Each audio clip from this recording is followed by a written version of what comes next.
Metro Manila was caught off guard again by the sudden rains and of course resulting floods this morning. And now let's get the latest on the ground from Mobile Journal Merimon Reyes. Good afternoon, Merimon. Nako, kitang-kita na yung baha dyan sa likuran mo. Kamusta naman ang sitwasyon dyan? Where are you exactly?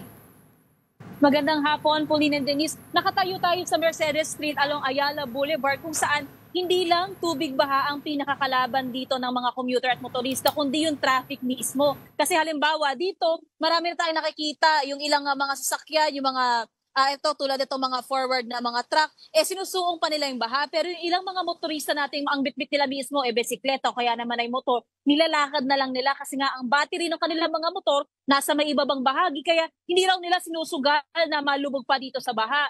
Nandito sa kabilang side ang Ayala Bridge. Nandito sa side kanan ko mismo, yung papuntang City Hall, kung saan doon din mismo, gutter deep na rin yung taas ng tubig baha. Paglumpas naman ng Ayala Bridge mismo, papuntang Menjola, humuhupa ang tubig baha, pero ang sasalubong naman sa'yo doon, baha naman ng mga sasakyang nais pumunta sa kanilang mga tirahan. Kasi as of 12 o'clock in the afternoon din, o kaya ngayong tanghali, nagsuspende na rin ng klase ang government offices, kasabay yan ng public and private schools na suspension din ng kanilang pagpasok. At sa pagmamonitor din natin, mula rin sa impormasyon naman na binigay ng Manila DRMO, knee-deep na, taas na ng tuhod ang PNU tab. Mula naman sa Padre Paura hanggang doon sa intersection, abot tuhod na rin ang taas ng tubig baha. Mula PNU pa Ayala, taas na rin ang tuhod ang tubig baha. Tire level naman Manila City Hall hanggang San Marcelino, kalahati naman ang taas ng gulong ang TAP Padre Paura. At mula Villegas hanggang City Hall ay abot na rin ng tubig, abot tuhod na rin ang tubig baha. Samantala, ang Manila DRMO ay nagbigay na rin ng kanilang rescue operations at yung mga ruta nito ay mula Quirino Avenue hanggang Manila City Hall. Pero sa paglilibot nga natin, kahit tayo, ang sinakyan natin motor papunta dito, hindi na rin tayo nakalagpas dito mismo sa Ayala Boulevard. Ladies. Oo, Merimon, naging mabilis din ba yung pagtaas ng baha? Kasi alam naman, ilang oras pa lang naman yung ulan, pero ganyan na, kataas yung baha, gutter deep, yung sa iba, knee deep pa. Tama yan. Kasi doon din mismo sa mga update na binibigay din ng Manila DRMO, pati ng Manila PIO, umaga pa lang sa kanilang paglilibot, wala pang inaabot ng tanghali, nararamdaman na yung taas ng tubig baha. Yun nga lang, yung ilang mga flood-prone areas dito, halimbawa doon sa may Arangke Market, magandang ibinalita nila na wala pa, hindi pa bumabaha sa lugar na yon. Sa Espanya Boulevard, hindi rin naman. So far, pinakanilulubog ngayon ng baha dito. Etong Ayala Boulevard, mula papuntang City Hall, tsaka sa kahabaan din ng Taft Avenue. Pero so far, patuloy rin naman yung rescue operations na ginagawa ng Manila DRMO. Merimon, yung Taft, mukhang talagang buong stretch nito, baha na. Yes. Ano yung alternate routes ngayon na dinadaanan ng mga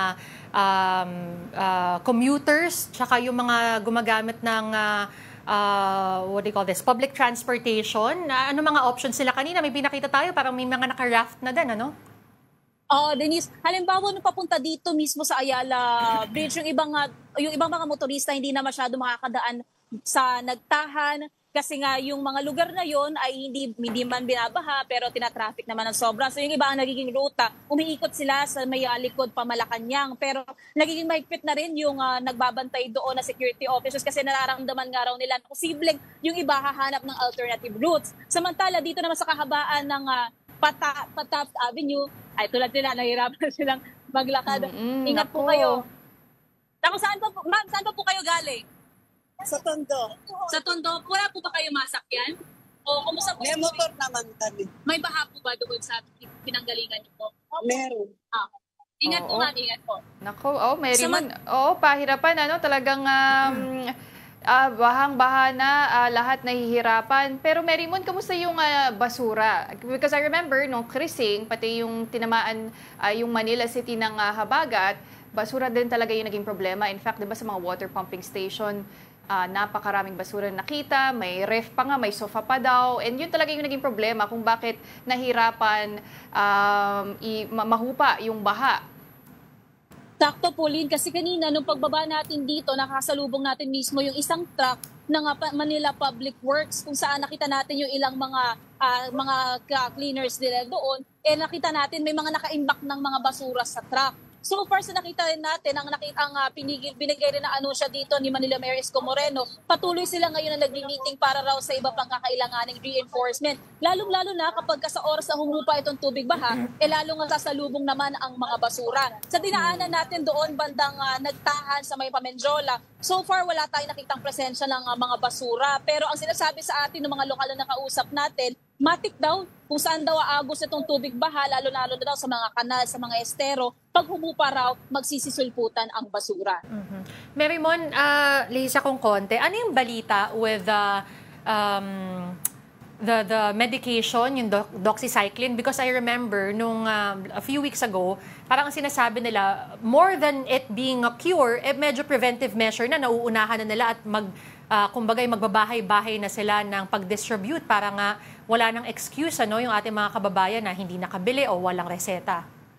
Tama, Denise, noong bagyong Krising din, noong araw din mismo na yon, naka-receive din ang tanggapan nila ni Manila Mayor Isko Moreno ng daan-daang libo na mga doxycycline, even yung mga paracetamol in tablet at in syrup. Ngayon din ang ginagawa ng Manila Health Department kapag ganito na may pagtaas ng tubig baha, may pagbuhos ng mabigat na pagbuhos ng ulan o kaya naman ay pagbagyo, is nagsasettle agad yung mga medical teams at response teams ng Manila Health Department sa iba't ibang mga barangay health centers. At ang ginagawa rin nila dito, bukod sa aabangan nila yung mga posibleng kaso ng may mga mabububog yung paa, kakakailanganin daw nilang magbigay din nitong ang doxycycline. At pinakatinitingnan din natin dito sa mga susunod na oras, kung magiging sapat ba yung libo-libong supply na binigay noong lumipas na linggo. Kasi so far dun sa pinuntahan natin bandang Santa Mesa nung lumipas na habagat, so far sapat naman daw sa kanila, lalo pa nagkaroon ng pagdagdag. Pero hindi pa natin alam sa ngayon, Denise, kung kakayanin pa ng supply na doxycycline.